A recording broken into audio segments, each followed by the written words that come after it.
नमः ॐ विष्णुपादाय कृष्णप्रेष्ठाय भूतले श्रीमदे भक्तिवेदान्त स्वामिन् इति नामिने।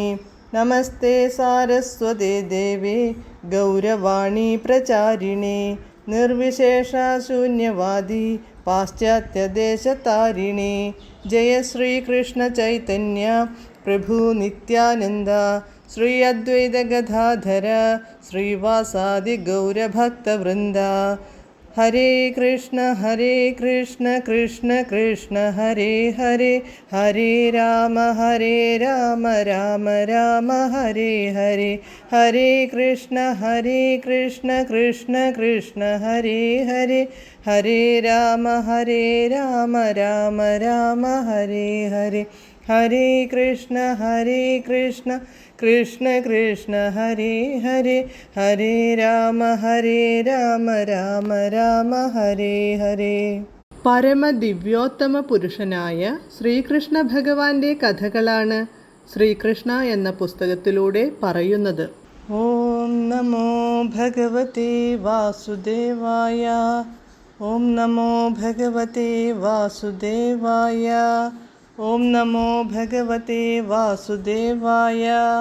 നാരായണം നമസ്കൃത്യ നരം ചൈവ നരോത്തമം ദേവീം സരസ്വതീം വ്യാസം തതോ ജയമുദീരയേത്.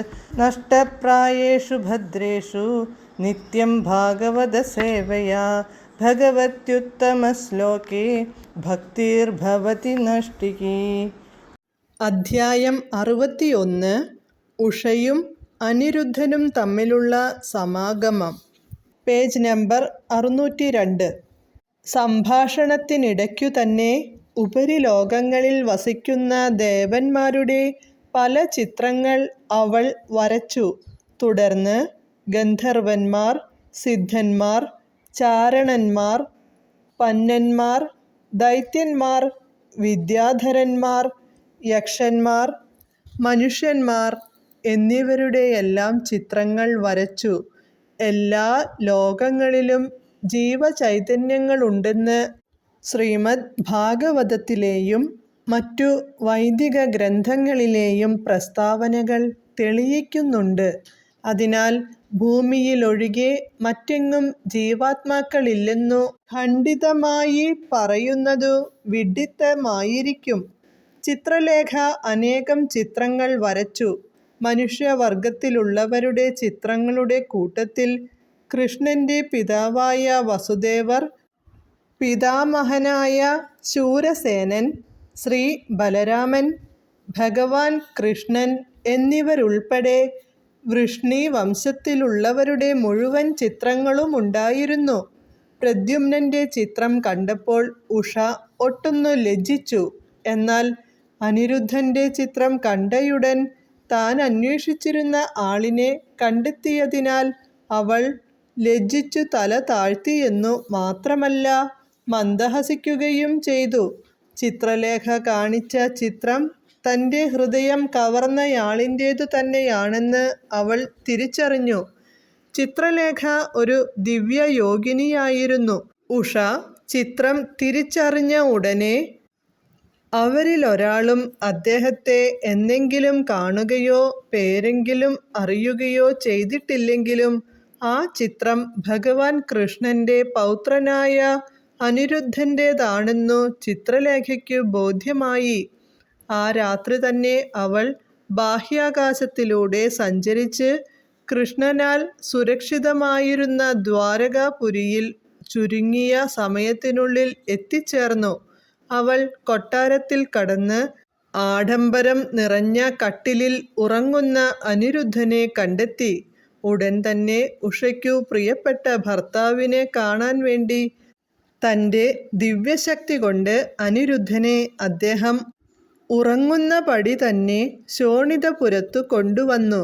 സന്തോഷാധിക്യത്താൽ പ്രഫുല്ലയായ ഉഷ തികഞ്ഞ സംതൃപ്തിയോടെ അദ്ദേഹത്തിൻ്റെ സംയോഗം ആസ്വദിക്കുകയും ചെയ്തു. ഒരു പുരുഷനും ഉള്ളിൽ കടക്കാനോ ഉള്ളു കാണാനോ വയ്യാത്ത മട്ടിൽ സംരക്ഷിതമായിരുന്നു ചിത്രലേഖയും ഉഷയും വസിച്ചിരുന്ന കൊട്ടാരം. ഉഷയും അനിരുദ്ധനും ഒരുമിച്ച് ആ കൊട്ടാരത്തിൽ തന്നെ വസിച്ചു. ഓരോ ദിവസവും ഉഷയ്ക്ക് അനിരുദ്ധനോടുള്ള പ്രേമം തലേന്നത്തേതിൻ്റെ 4 മടങ്ങായി വർദ്ധിച്ചു വന്നു. തൻ്റെ വിലപിടിച്ച വസ്ത്രങ്ങൾ, പൂക്കൾ, പൂമാലകൾ, സുഗന്ധവസ്തുക്കൾ, ധൂപം തുടങ്ങിയവ കൊണ്ട് ഉഷ അനിരുദ്ധനെ സന്തോഷിപ്പിച്ചു.